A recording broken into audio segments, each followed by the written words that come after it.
Let's go on and off the field. First episode of season 3. Yeah.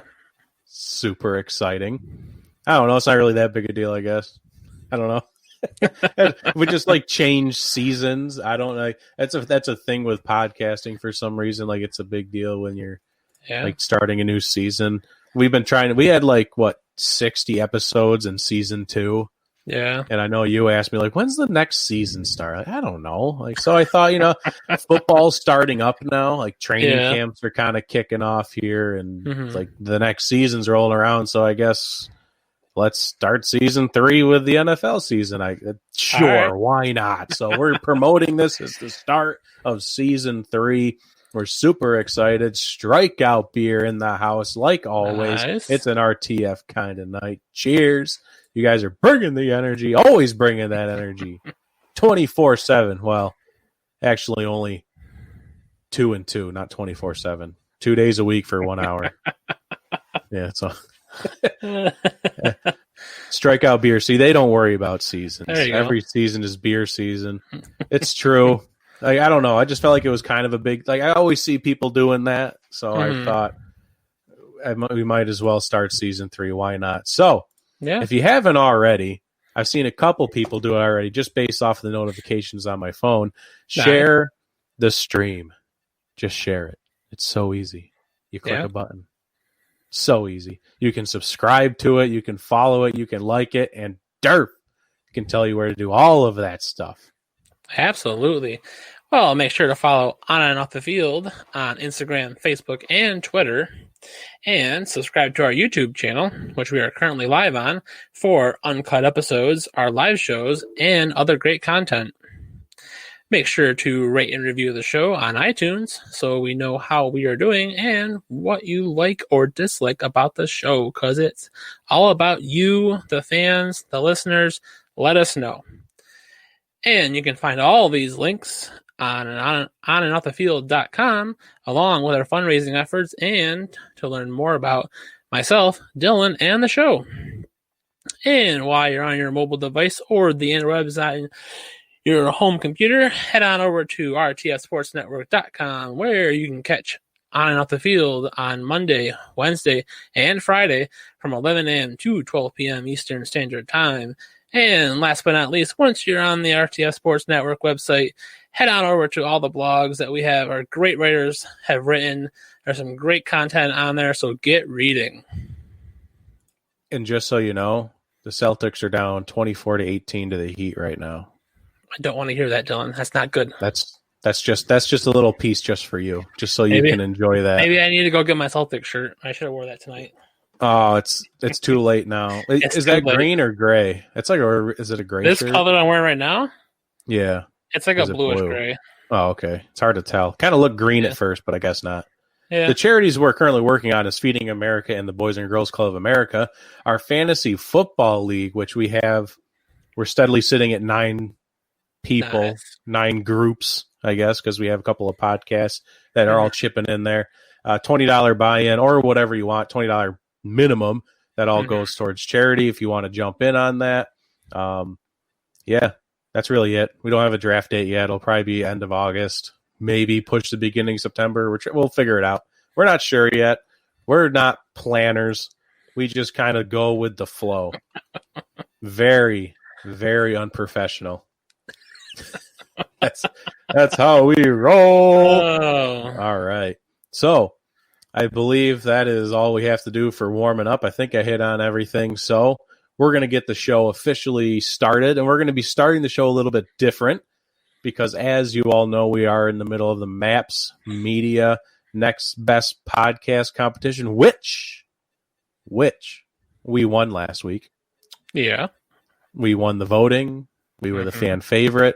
Oh, yeah. The whole 100 yards. What's that saying? The whole 9 yards? Is that what people say? Yeah. What's that old saying? Why would you say 9 yards? The whole 9 yards. What does that even mean? Not a clue. The whole 10 yards? 10 yards would be a first down at least. That would make sense.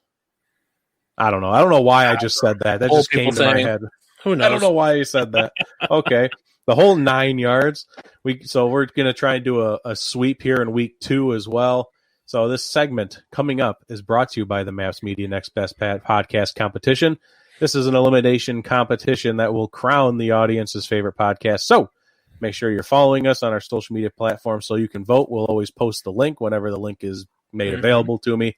And we'll vote. This is a very official one. You can only vote once for the whole week. It's not like you can go back and like vote a billion times. I tried. But I was able to do it like only twice, I think, from my computer and my phone. So I did the best I could. There you go. So this week's topic is storytelling. Oh. And I'm not gonna lie, I didn't know where to go. Like last week was pop culture. I was like, I don't know anything about pop culture. This week's storytelling. I don't know what kind of story. I was honestly planning on just like bringing the baby up here, and I was gonna read her a story. And I was like, oh, people will think that's cute. But that's kind of like, that was kind of cheesy. So I thought this was better.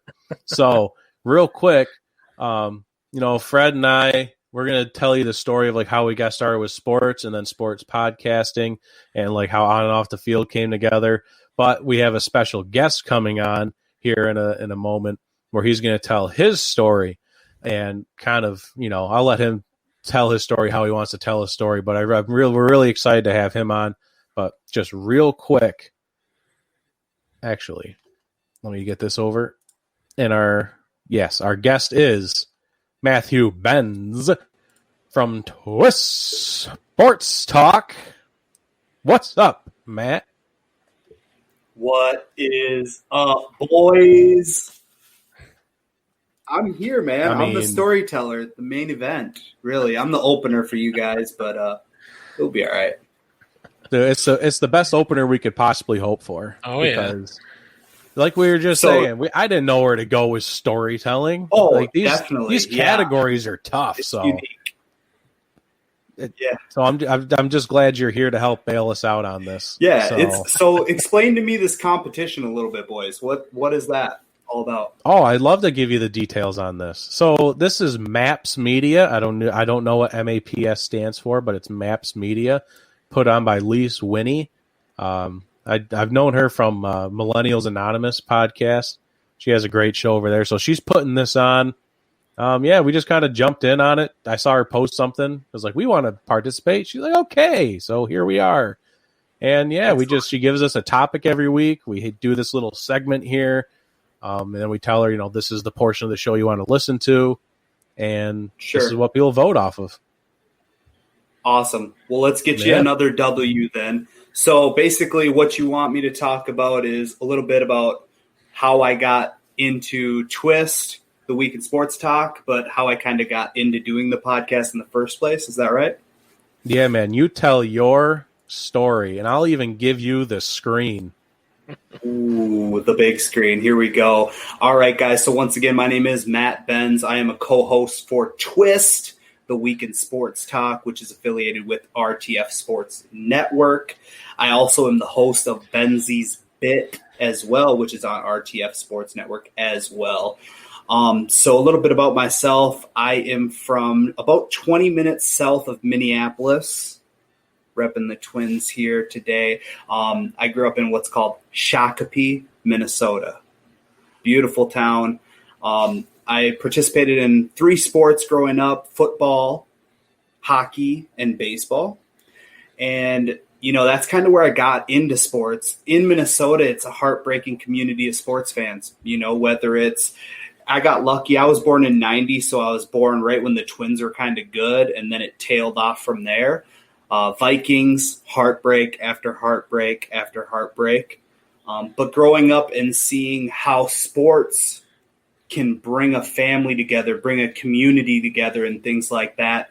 Also, me just participating in it. All my friends were in sports. So it was always that constant. And through my story, you'll kind of learn that through all my hardships, and there's many of them in my life, sports was always there. Sports was always that security blanket that I had. So I graduated high school in 2009. And that's kind of where my story, I like to begin it. I actually started as an opiate addict in about 2006. All right. So I started experimenting with drugs and things like that.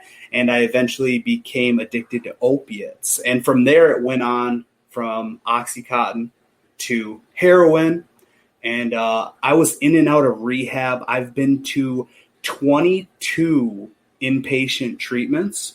I have been to treatment centers all over the United States, from Florida, California, Wisconsin, Minnesota, North Dakota, and South Dakota.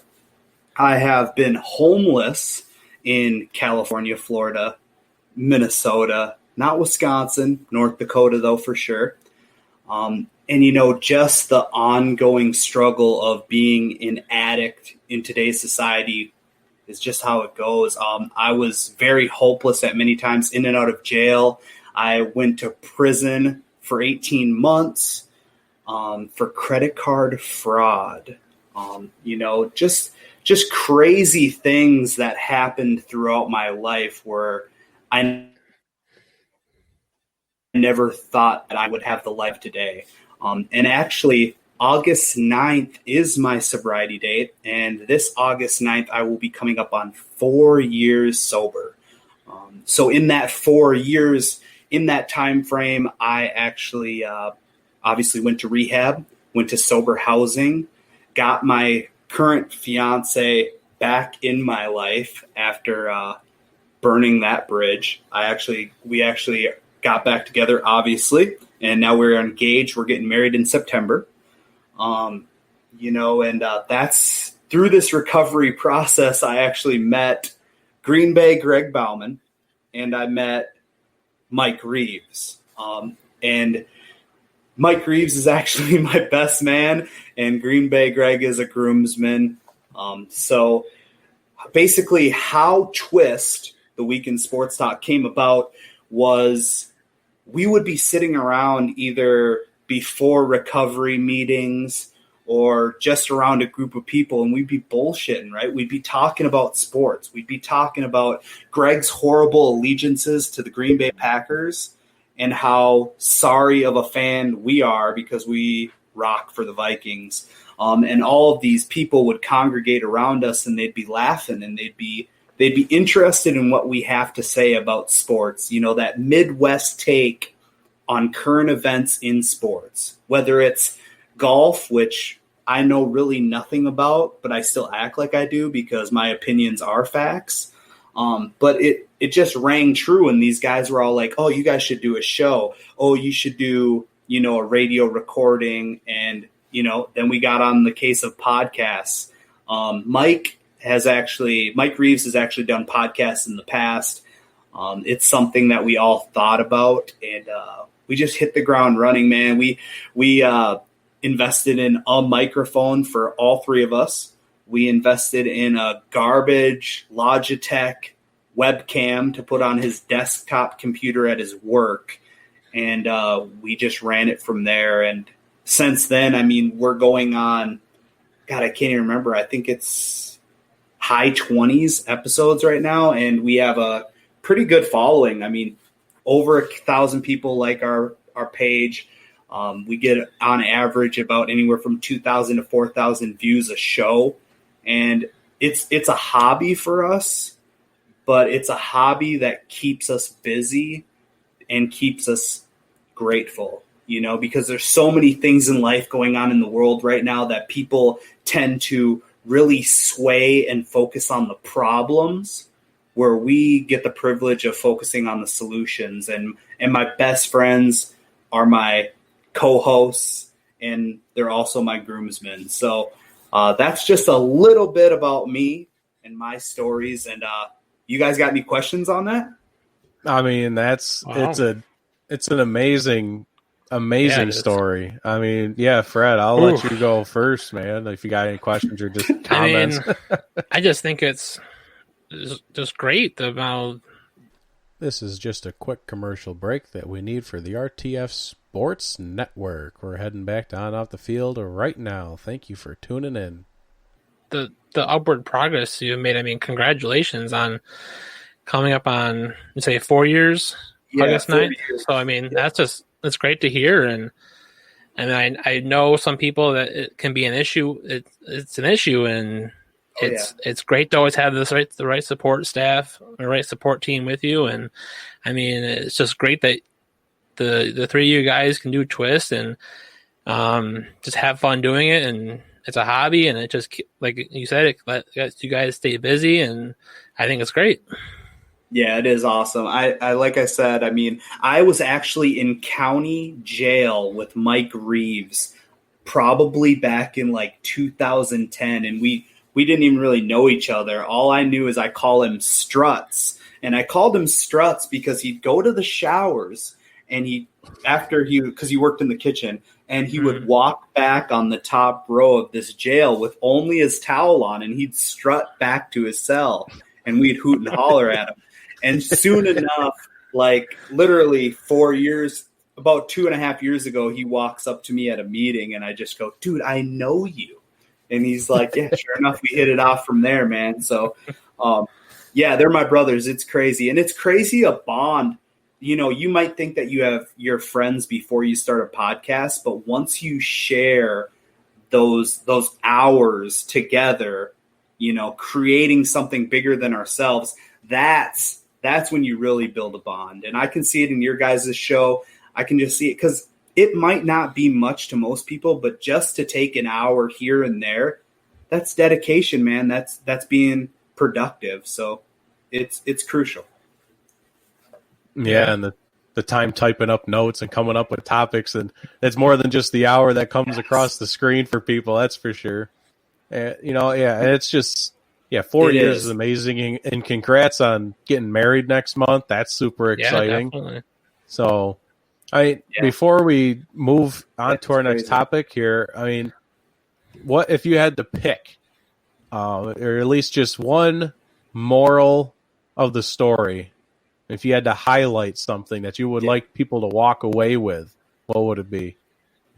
I think the big moral of the story is just to realize that, you know, if everyone that I've ever met in my life and everybody that I know has been affected in some way, shape, or form by drug addiction or alcoholism, I mean, they come hand in hand. And you just realize that, you know, regardless of how much that person is down in the dumps and how many times they've failed, you know, in life, it's about getting up 6 times after falling 5, you know, and just realizing that, you know, there's always hope out there for any of us. You know, I was one of the most hopeless guys I could imagine. You know, people would tell me all the time, there's no way Benz will ever change.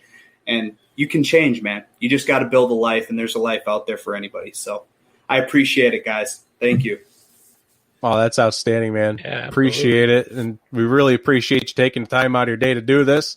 So we'll give some time back to you if you want to just one more little, let's throw in the, tell us about Twist. I don't know what the word I'm looking for is. I lost it.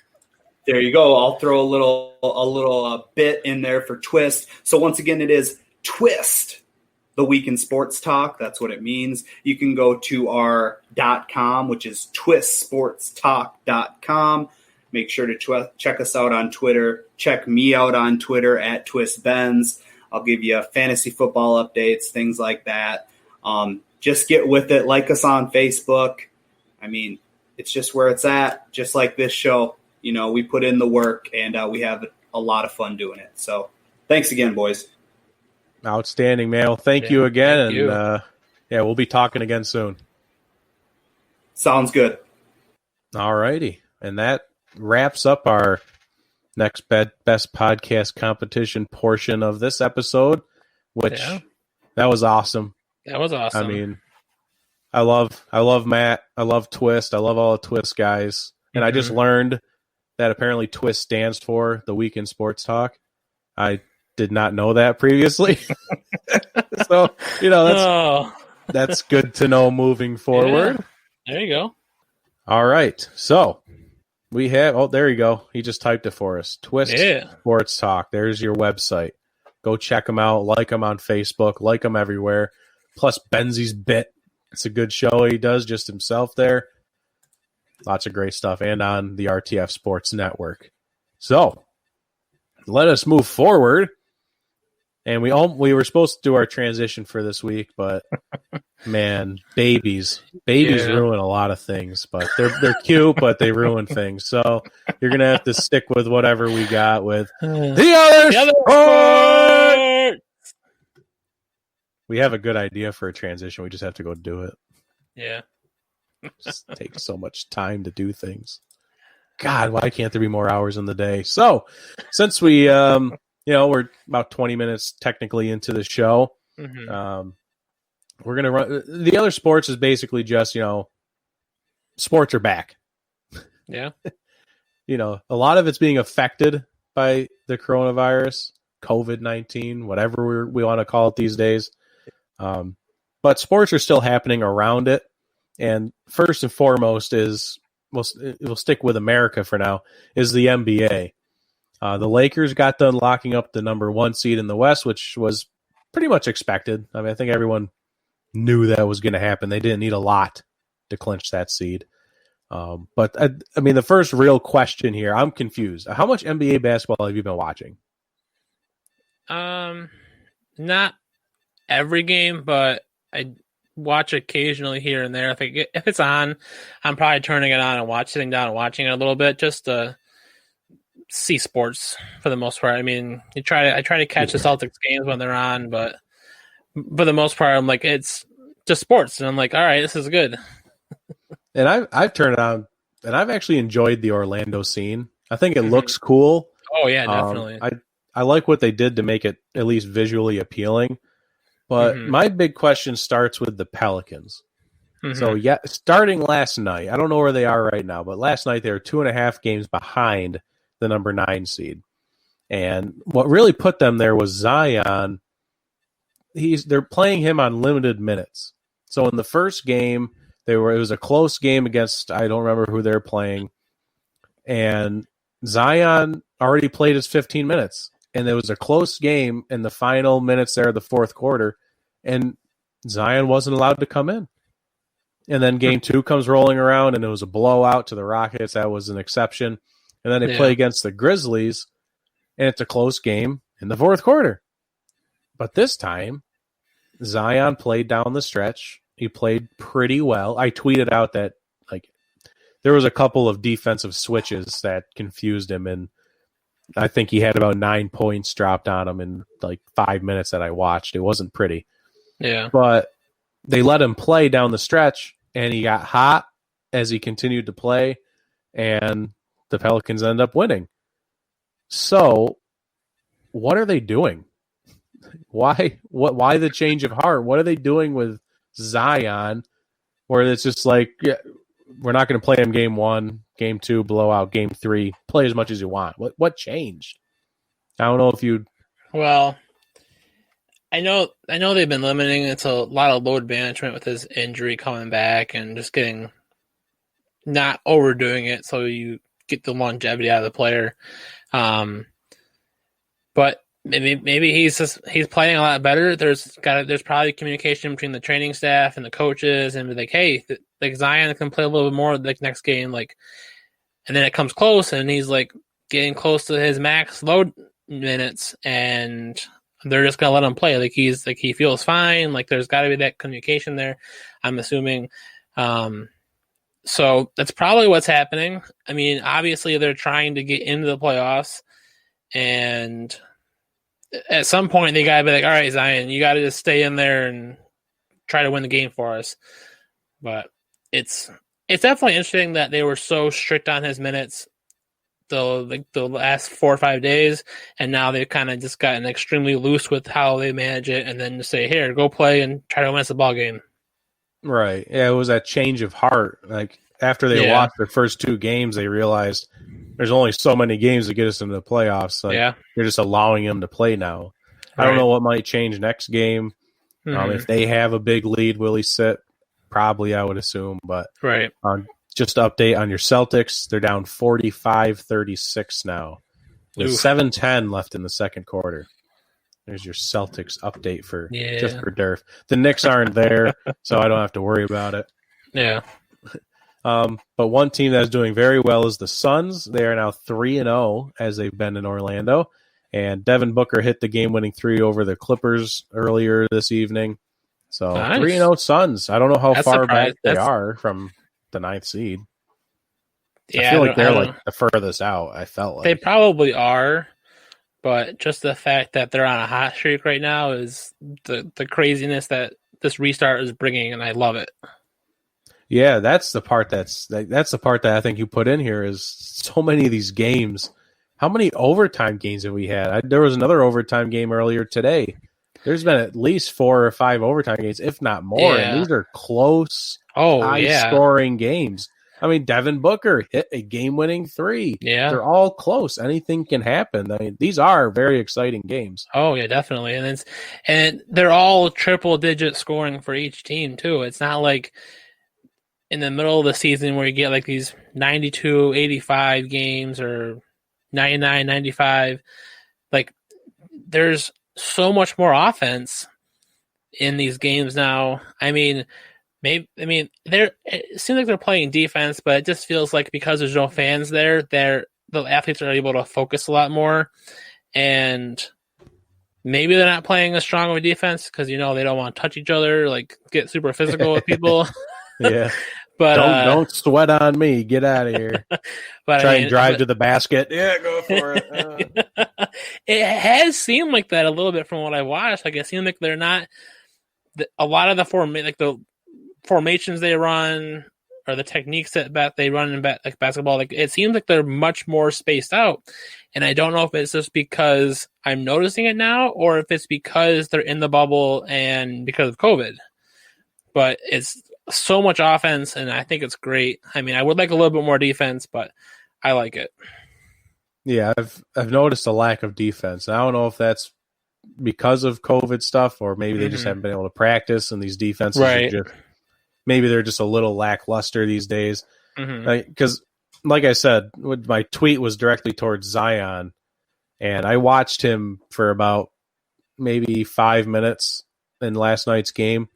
And all the Grizzlies did was they ran a small pick at the top of the key, and they switched defenders. And Zion, he would try and switch. They passed the ball back, and Zion's left out like in between 2 people, and the guys dropped 9 points over him in like the span of 2 minutes. It was embarrassing. It looked embarrassing for Zion. So. But they came out with the win regardless, and the Celtics are 1-1. They're down right now to the Heat. But, yeah, that's the NBA.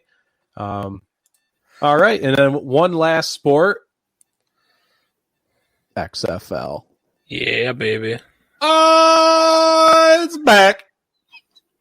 It's not officially back, but an investment group and Dwayne "The Rock" Johnson have bought the XFL for a measly $15 million. That's kind of shocking. I know they went bankrupt. That is very shocking that it went that low. Yeah, 15 mil is like you get like a lot of these people that buy things. Like people sneeze $15 million and they're like, yeah, okay, fine. Like The Rock probably had that in cash on him. Right. So the real question becomes: they just bought it. A lot of questions have already been asked, like who's going to run the league? Are we going to have a 2021 season? Which you cannot. I feel like you can't plan for 2022 because you don't want to plan for 2021 and we still have a virus issue. Right. I feel like this should be a 2022 plan. Get your teams together, get a good draft together, make sure everything's running well, revisit the rules, and I think a 2022 season would be amazing.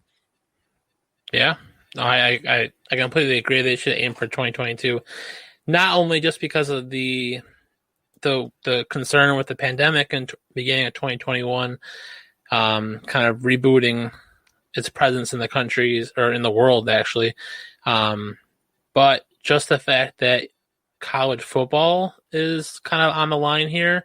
Like if for some reason college football goes to the spring, now all those players that could potentially not be drafted by the NFL that come to the XFL, now you don't have them because they're still playing college ball in the spring or delayed, or I think there's a better opportunity to get more quality players if they aim for 2022. This is the last commercial break we're going to need for On and Off the Field for the RTF Sports Network. Enjoy the rest of the show. That's a very good point. Yeah, and as soon as you were about to bring it up, I was like, I know what he's going to say, because that's an excellent point.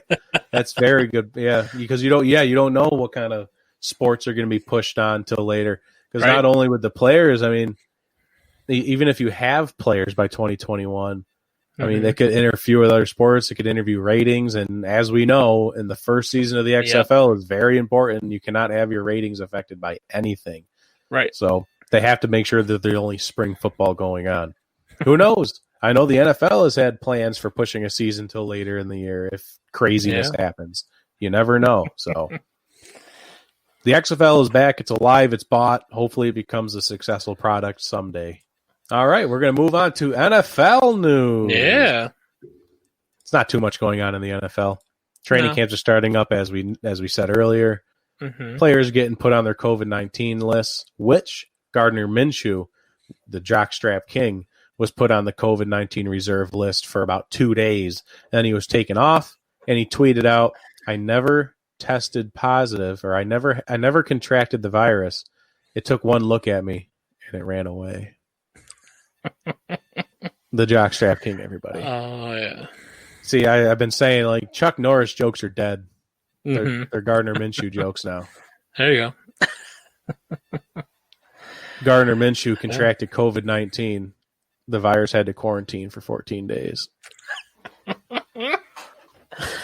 Oh, man. That's what we're doing now. That's what we're doing. The NFL players that are passing on the season due to COVID-19, their opt-out period was changed to this Thursday. It was originally agreed upon that it was going to be August 10th was going to be the opt-out date deadline, but now it is this Thursday, the 6th, and players were not happy, as you could imagine. Oh, I'm sure, yeah. Players were very loud coming out and saying that's a load of crap, but I think it died down after they realized the details of why the deadline was changed, because it was a give and take. They couldn't just obviously say, now the deadline's Thursday. They agreed upon this new portion now that the NFLPA brought forward, that players can be punished and teams can be punished if they are going out in public. They basically took notice of the Major League Baseball players going out and bringing COVID back to the team. Right. And there's no punishment. Like, what the MLB didn't think about this. Right. You can't just be like, hey, you went out in the public, Lou Williams for the NBA. Like, we can't fine you because we didn't put that in the agreements that we could fine you. So the NFL took notice, and now they could be suspended and without pay up to 4 weeks. Wow. 4 weeks. Up to 4 weeks. For attending an indoor nightclub unless player is wearing PPE and there's no more than 10 people in the club. Attending an indoor bar, same thing, PPE or 10 or less people. House gatherings of more than 15 people. Attending indoor music concerts. You cannot do indoor music concerts or any concerts whatsoever. Attending a professional sporting event, except obviously the NFL because they have to play. Attending an event that is prohibited by the state and or a local regulation, executive order, or a law implemented due to COVID-19. So if you go out in the public without a mask and there's a bunch of people there, guess what? You're going to be suspended. And the NFL's put this in place now. And the NFLPA agreed to this because the players want to feel safe. And this is one way. This is one way to do it. Yeah, I mean you have to be that serious about it. And it must be just not Boston's night tonight. Must be there's your update. Are they sitting somebody, or is Tatum even playing, or Kemba Walker playing tonight? Come on, it's just a bad team. Hey. Going back to NFL here. Your thoughts? I mean, I think it's great that the NFL is taking it this serious, and that even though they moved it up, the deadline to opt out, but the players actually yes, they voiced their concern, but they also kind of realize, hey, this is what's going to make us safe. The MLB did it all wrong. They were the first league to do it without a bubble, and it so far they fell on their face, and it's failed terribly for a lot of teams on the MLB. And I like this. I like that the NFL is taking it serious like this, telling the players, no, you need to be safe. You need to follow proper procedures.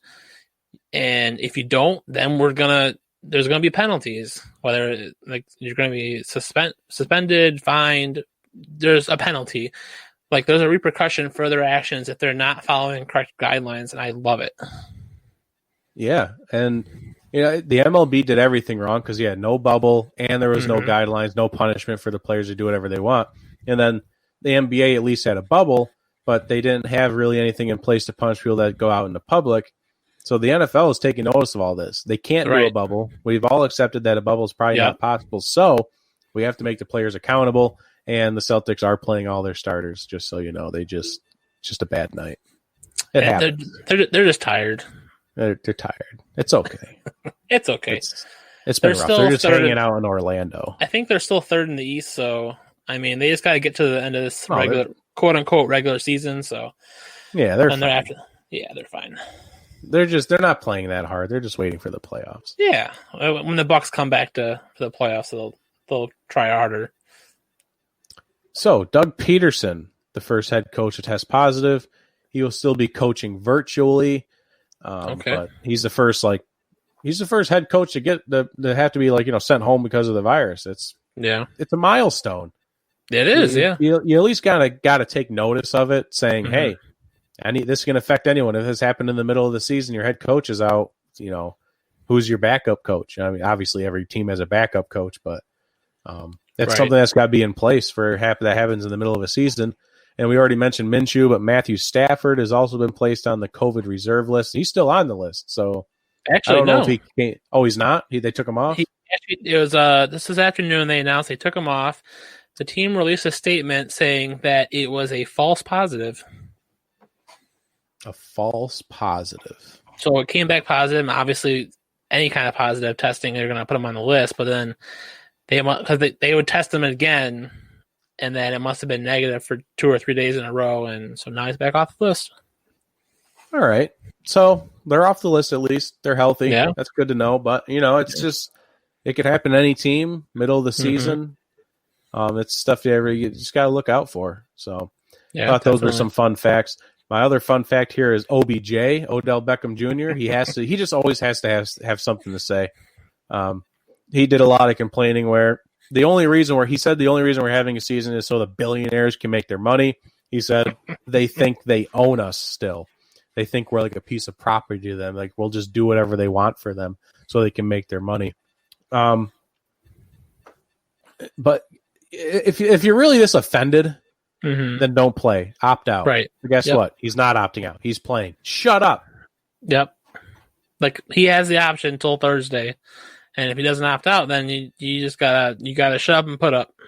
Like this is if you wanted to make a stand right now as a star player and opt out of the season because it's unsafe or whatever your reasoning is, then opt out. But if you're not going to opt out, you don't have a leg to stand on. Just this is a pointless statement, and you're making yourself look like an idiot. But he already does that on a daily basis. It doesn't take much. To convince people that Odell Beckham Jr. is an idiot. Yeah. If he didn't make that catch like 6 years ago, he would be a nobody still. Yeah. If he did not make that catch, is Odell Beckham Jr. a star? No. Probably not. Because what have his numbers been since then? I think he has not eclipsed 1,000 yards, and he has not had a 1,000-yard season since that catch. Not even just that catch; it was on prime time. Right. So that's going to carry him an extra year or two, and just in relativity, in the league. So, but yeah, if no catch, then I'm pretty convinced no one really cares who he is if he doesn't catch that. So yeah, and people pay for it in fantasy football. Don't draft him. Yeah, tell you what. So just for our Bills and Seahawks, real quick, the Seahawks are just monitoring the Antonio Brown and Josh Gordon stuff. Antonio Brown was suspended for the first 8 games of the season, although he's retired. I don't pick. Just leave him alone. If anyone from the Seahawks organization is listening, Just stop. Just don't. But Yeah. Josh Gordon, we're waiting for his reinstatement, so we can pick up Josh Gordon. I'm fine with that. What about the Bills? Yeah, so Sunday the Jets released their longtime starting guard Brian Winters, and which was very surprising because he started a ton of games for them for the last few years. And on Monday, the Bills signed him, just like that. And I knew it was coming because they had just found out, I think Saturday, that John Feliciano, who was the starting right guard for the Bills last year, he had a torn pectoral muscle and was having surgery, which is going to sideline him for a while. So it was a great kind of leave one team. Bills picked him up, plugged him in. He's going to be the starter for him on that guard spot. So great move for them. Yeah, I mean Feliciano is a quality starting offensive lineman, so that's a big loss. But replacing him with a guy basically being handed Brian Winters, right? I mean that's pretty. That's not bad. That's pretty good. And if I'm not mistaken, the Bills also released Spencer Long to free up $2.5 million in cap space. I think. Yep. Yeah. So, I hate that I know that about your team, but just living in the area, it just comes with the territory. But yeah, it was only a matter of time before he got kicked out.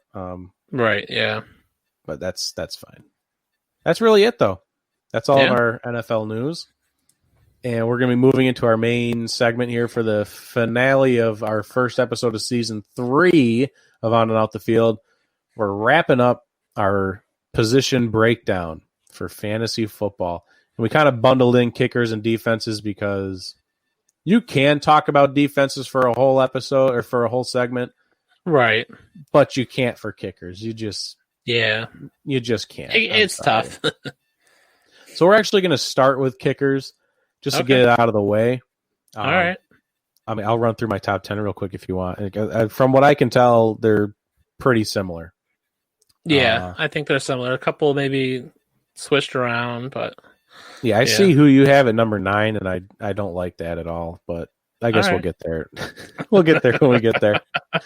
I have Justin Tucker number 1. I feel like that's a guarantee. He's obviously the best kicker in the league. It was when he missed one extra point, the world lost their mind because he missed an extra point. That just tells you how good of a kicker he is.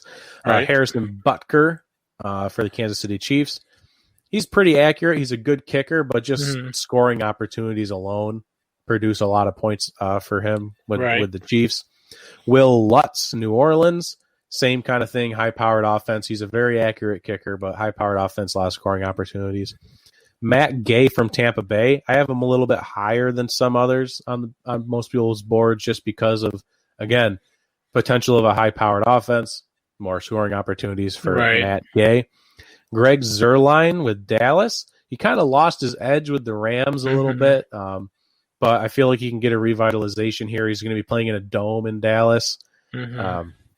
So better conditions. Again, high-powered offense, more scoring opportunities. Robbie Gould of the San Francisco 49ers. He's one of those guys that's just a guarantee kicker, kind of like Justin Tucker, but he's not as high because he has lost a little bit of his step. He's getting up there in age. Right. But he's still one of those guys you always look to draft. The leg. I think he's probably, are we referring to Matt Prater maybe? No, referring to, should it be Greg? Greg the Leg. Greg the Leg? Yeah. Is that his nickname? Yeah. Oh, I didn't know that. I don't know. I don't care about kickers, Fred. I don't care. This is why we're doing this, real. Kickers matter too, Dylan. Kickers matter too. Don't. God, maybe I just don't like kickers because of Seattle's kickers. You know, Jason Myers. We had Seabass. The dude broke his entire body when he whiffed on a tackle because it was a kick return. He was the last line of defense, and he just threw his body at the return man, and he hurt himself. No, Seabass used to be good. He's a fat piece of garbage now. We had him in his way past prime. Robbie Gould, Matt Prater for Detroit, another guy that's kind of just he's just one of those guys. He's just always been good. Jake Elliott with Philadelphia, younger kid. Mm-hmm. I feel like he can be the next guy, like the next up and coming kicker. He's been pretty accurate. I feel like the offense doesn't put him in good enough position to with decent field goals. But I feel like Jake Elliott can really be a guy to help your team there. Kyami Fairbairn of the Houston Texans. He's a very accurate, another young up and comer. I think he came from Japan or Korea, one of those two. Mm-hmm. Kind of a cool kid. And then another Japanese fellow, Young Ho Koo of the Atlanta Falcons. Just two younger kickers. They've shown potential. I think Young Ho Koo is a little less accurate, but that comes with Atlanta's offense. Not again, kind of like Jake Elliott. If the Atlanta offense can put him in better position, I think he could have a breakout year. So go ahead with your kickers. All right. Well, I agree with you with Justin Tucker at 1. Like a Tron all day. 2 is where we start to differ. I have Will Lutz at 2. I'm fine with that. I've seen Lutz. I've had Lutz and I've had Butker on my fantasy team, and I've had better point performances out of Lutz than I have at Butker in years past. I mean, Butker was good, but I feel like he's dropped off a little bit as compared to what he used to put up. So taking a Butker, I have him at 3. He's still a quality kicker, still on a high-powered offense with the Chiefs. We know he's going to be kicking a bunch of extra points this year. Probably not a ton of field goals. So if you're looking for a consistent kicker for extra points, he's probably your guy. I went with Matt Prater at 4 for Detroit. Looking at his stats, he's just been a consistent guy in the top 5. And so that's where I kind of went with that. Just looking at his stats from last year and seeing the consistency he's had, and then seeing where he's ranking this year on a bunch of different fantasy boards to try to figure out what's this guy going to do. And I'm going with him at number 4. So I agree with you at 5 with Greg Zuerlein. Like you said, he dropped off with the Rams a little bit. I think Dallas is a revitalization for him, similar to like when Dan Bailey was there, or not Dan Bailey, Dan Carpenter. Yeah, and Dan Bailey. Now he's with Minnesota, I think, actually. Right, so he went to another dome team, which helps him a lot. So Greg at 5. I agree with you at 6 with Robbie Gould. He's an older kicker, but he's been one of those kickers that you've just been able to rely on for the most part. So I have him at 6. I have Matt Gay at 7 as compared to you at 4. I think there's a ton of hype for him in Tampa Bay. I'm not confident in this Tampa Bay offense. I know it's going to be okay. I know Tom Brady is going to make them relevant. I just don't know how good the kicker is going to be. So I have him at 7. I think I looked at his numbers. He still has consistent numbers. A little wish-washy in a couple of games, but consistent. 8, I have Chris Boswell. A little interesting pick for the Steelers, but his numbers are good. I mean, I was looking at stats, and I'm like, well, that's a top 10 kicker to me. So I'm going to go with it. I want to say I've used him a couple times in a streaming week. Had pretty good luck with him. I've used him in the past. He's a good dude. Yeah. I just don't trust the Steelers offense to do anything this year. But that's just my own personal opinion.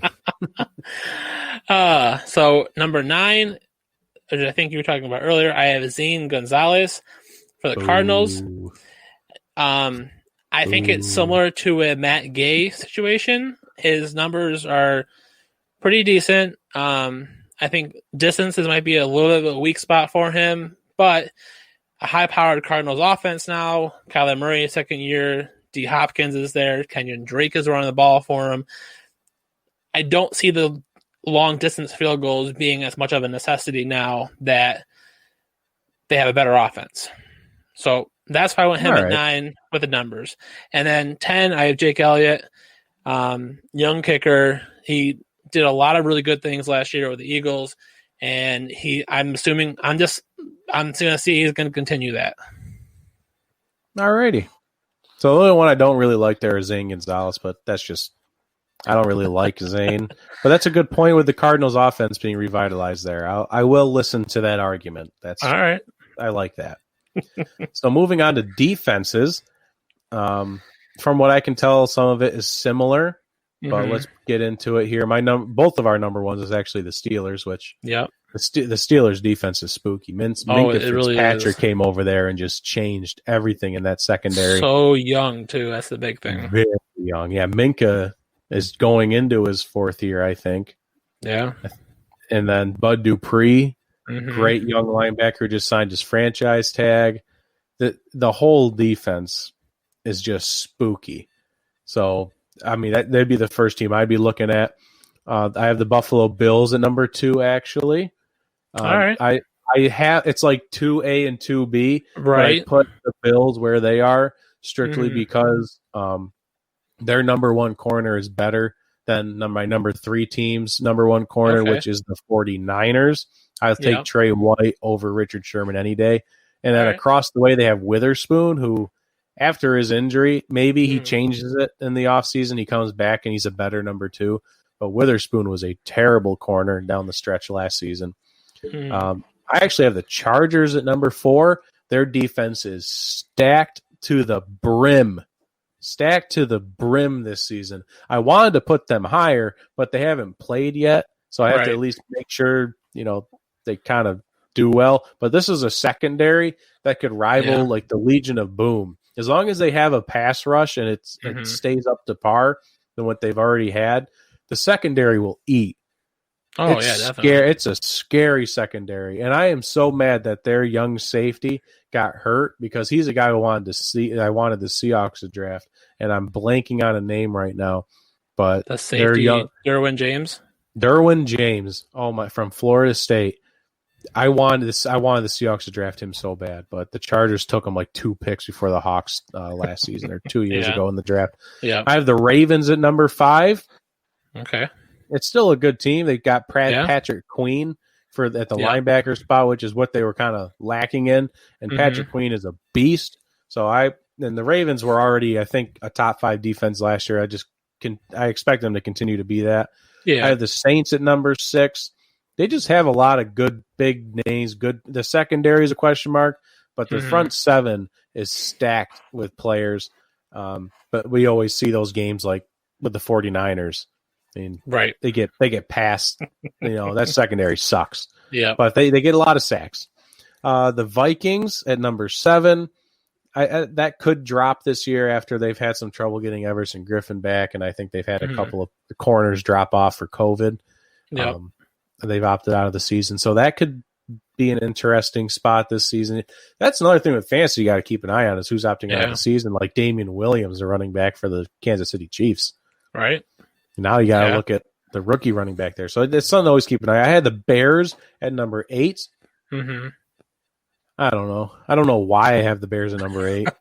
I feel like that defense is still good. Like Khalil Mack is still a top tier defensive player.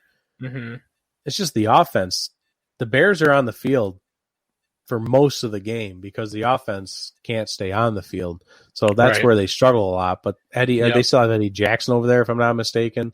It's a team that has a lot of potential if the offense was worth anything.